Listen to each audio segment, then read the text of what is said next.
انتقال حضور کے اس دنیا پہ قدم رکھنے سے پہلے ہی ہو گیا تھا۔ ابھی شکم مادر میں تھے کہ حضرت عبداللہ کا انتقال ہو جاتا ہے۔ در یتیم پیدا ہوئے، 6 سال کی عمر میں ابوا کے مقام پر ریت کے ٹیلے آئے تو وہاں سیدہ آمنہ کی طبیعت خراب ہو گئی، اور پھر لمحے بھی زندگی کے آخری ہے۔ سیدہ آمنہ نے محسوس کر لیا کہ یہ میری آخری سانسیں ہیں۔ سیدہ پاک نے حضور کے سر پہ ہاتھ رکھا اور روتے ہوئے کہا کہ بیٹا، ہر نئی چیز نے پرانا ہو جانا ہے، ہر باقی نے فنا ہو جانا ہے۔ میں بھی جا رہی ہوں، وَذِكْرَ بَاق وَوَلَدْتُ طُهْرًا، لیکن میرا ذکر نہیں مٹے گا، اس لیے کہ تیرے جیسا ستھرا بیٹا چھوڑ کے جا رہے ہیں۔ یہ آخری لفظ تھے سیدہ پاک کے کہ سیدہ آمنہ سلام اللہ علیہا کا انتقال ہو گیا۔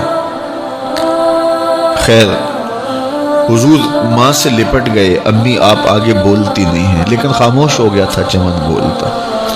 حضور نے وہیں پھر اپنی ماں کی تدفین کی۔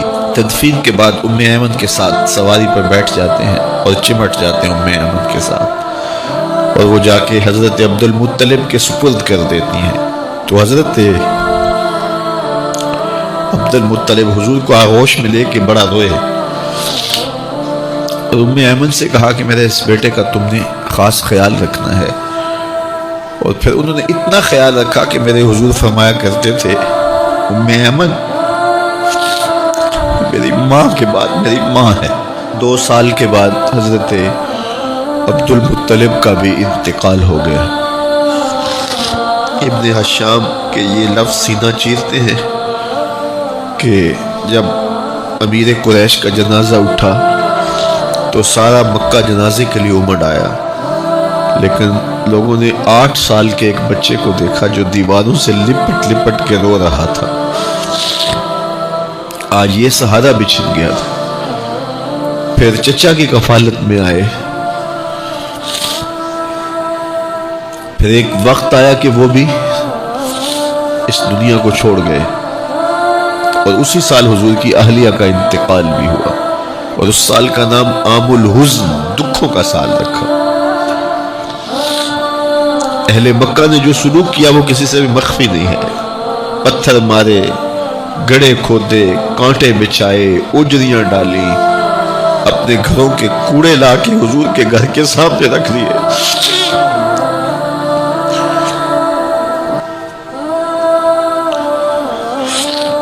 یہ کس چیز کی سزا دے رہے تھے میرے حضور کو؟ میرے حضور علیہ السلام نے پھر طائف کا سفر کیا کہ شاید وہ لوگ میری بات کو سن لیں،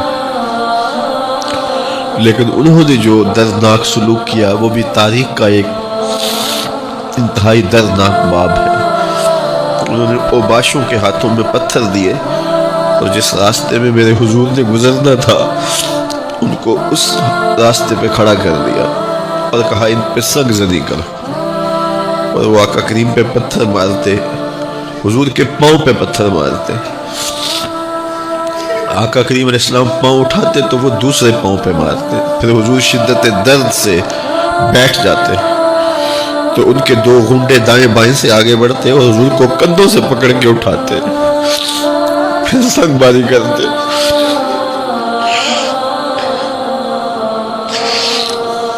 نالین حضور کے خون سے بھر گئے۔ عذاب کے فرشتے حضور کے پاس آئے کہ اگر آپ بد دعا بول دیں تو ابھی ہم ان پہاڑوں کو جوڑ دیتے ہیں اور یہ طائف کے لوگ پس جائیں گے ان پہاڑوں کے درمیان، آسمان سے پتھر اتریں گے، ان کے سر کچل دیے جائیں جنہوں نے آپ کو دکھ دیے۔ اب صحابہ جو ساتھ تھے انہیں بھی شدید آرزو تھی کہ حضور ان کے لیے بد دعا کریں، انہوں نے بڑا دکھ دیا، تو پھر حضور کے ہاتھ اٹھ گئے۔ صحابہ کا خیال یہ تھا کہ ابھی حضور کی زبان کھلے گی اور بد دعا کے لفظ نکلیں گے اور یہ پیس دیے جائیں گے، لیکن جب وہ لب کھلے، وہ پتلی پتلی گلے قدس کی پتیاں، وہ لبہائے دور جب کھلے تو لفظ کیا تھے؟ اے اللہ میری قوم کو ہدایت دے دے، یہ مجھے جانتی نہیں، اور کہا کہ مجھے ان کی نسلوں سے ایمان کی توقع ہے۔ دنیا کے اوپر ماں کے پیار کا کوئی بدل موجود ہے؟ وہ کہتے ہیں کہ समंदर की पाताल तक तो शायद कोई पहुंच गया हो, लेकिन माँ के प्यार का किनारा आज तक किसी को नहीं मिला। माँ जब बोलती है तो उसके लहजे में जिब्रील बोलता है। माँ जब मुस्कुराती है तो लगता है जन्नत की सारी कलियां खिल उठी हैं। माँ जब प्यार से देखती है तो लगता है आसमान से रहमतें उतर रही हैं। अल्लाह की रहमतों का मुजस्सम रूप देखना हो तो वो माँ के प्यार का रंग है।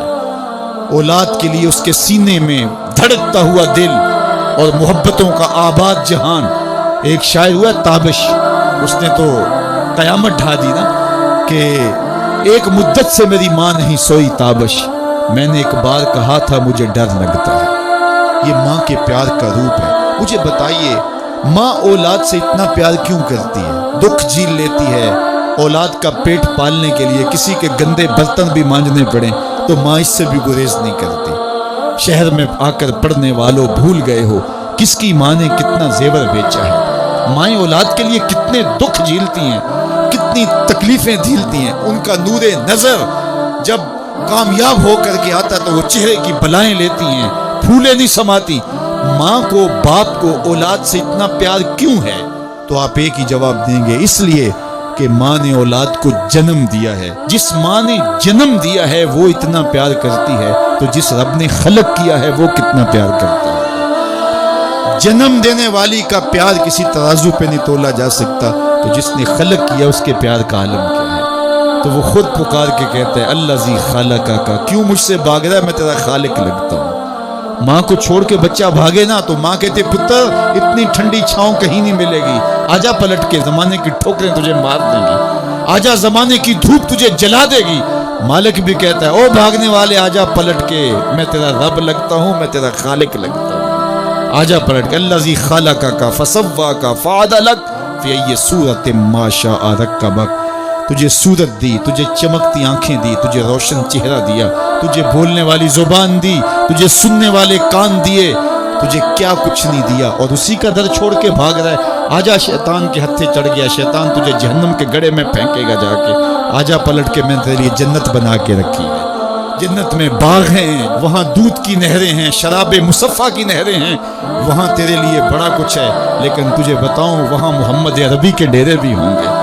आजा जन्नत में, आजा पलट के मेरी रहमतों के साए में आजा। साहिबो बहुत वक्त गुजार चुके, थोड़ा वक्त बाकी है, आइए उसके हुजूर सच्ची तौबा करके उसकी तरफ रुजू करें। जाना तो है ही, आज बंदगी का सर झुकाने के लिए मस्जिद का रुख नहीं करेंगे, उसके हुजूर नहीं जाएंगे तो कल लोग उठा के लेके आएंगे। वो वक्त भी आने वाला है जब तेरी आंखें होले से बंद कर दी जाएंगी और जब चिट्टे लिबास में तुझे लपेट दिया जाएगा, नाक में रुई ठोंस दी जाएगी। वो लम्हे होंगे जब गस्साल तुझे चाहे इधर पलट दे चाहे उधर पलट दे, तो ये कह भी नहीं सकेगा कि मुझे यूं क्यों पलट रहे हो। वो लम्हे आने वाले हैं, वो घड़ियां आने वाले, कबल इससे कि वो वक्त आए कोई हुज्जत बाकी ना रहे। आज मेरे पास भी वक्त है, आज आपके पास भी वक्त है। आज का पछतावा कल की बेहतरी की जमानत बन सकता है। कल का पछतावा सवाए हसरत बढ़ाने के और कुछ नहीं हो सकता। हम समझते हैं इस दुनिया से हमने जाना ही नहीं, बैठ ही रहना है हमने। हमारी मंसूबा बंदियों में मौत कहीं रखी नहीं हुई। ये प्लाजा बनाना है, ये मार्केट खरीदनी है, इतनी जायदादें और ज़मीनें लेनी है, ये रास्ते में घात लगाए साहिब कहीं मौत भी खड़ी है। जब तू जाएगा तो सब कुछ यहीं पड़ा रह जाएगा। वो जो तूने घर बनाया उसमें तुझे एक रात भी नहीं रखेगी, वो तुझे अपने हाथ से गुस्ल देने के लिए भी आमादा नहीं होंगे। डर लगता है उन्हें अब तेरे से, लिबास भी फाड़ के उतारेंगे। जांदी वारी डरौना बने हो ते हाथ ना लांदे डर दे, जिन्ना लई तू पाप कमाए अज किथे नहीं तेरे कर दे। वो कहाँ चले गए? कबल इससे कि वो वक्त आए, वो बंदा मान जाए फिर हाथ काटे। कयामत के दिन बंदा कहेगा, मालिक एक दफा भेज, सजदे से सारी नहीं उठाऊंगा, सदका करूंगा, ये करूंगा, वो करूंगा। लेकिन कहा जाएगा नहीं, तुझे बड़ा मौका दिया, तेरे पास मुसले आए, तेरे पास आलिम आए, तेरे पास किताबें नाजुल हुई, नबी आए, पैगंबर आए, रसूल आए, तेरे सामने जनाजे उठे, रोज डूबता सूरज तुझे कुछ बताता था, लेकिन तूने किसी से इबरत हासिल न की और जिंदगी आवारगी में गुजारी। आज तेरे लिए कुछ नहीं है और तुझे पलट के नहीं जाना बल्कि अपने आमाल की सजा काटनी है। फिर पछताने से बेहतर नहीं कि आज पछता ले, अपनी मुख्तसर सी जिंदगी को अल्लाह की राह पे ले आएं। आज मौका है, आज फुर्सत है, आज सावी ने खुले रावी ने इंज टोक नोखरे टुकड़े नहीं, तुर पवें ते पैंडे मुक जांदे, घर बैठे फासले मुकने। आज वक्त है, आज फुर्सत है, इस फुर्सत को गनीमत समझिए और अपनी जिंदगी मालिक के चौखट पे लगा दें। उसकी रहमतें आवाज दे रही हैं, या अय्युहल इंसान मा गर्रका बिरब्बिकल करीम। ओ भागे हुए इंसान, आजा पलट के, तेरा रब बड़ा ही करीम। आजा आजा, तूने फिर भी तो आना ही है। फिर जो मुंह छुपा के आता फिरेगा, खुले मुंह आजा।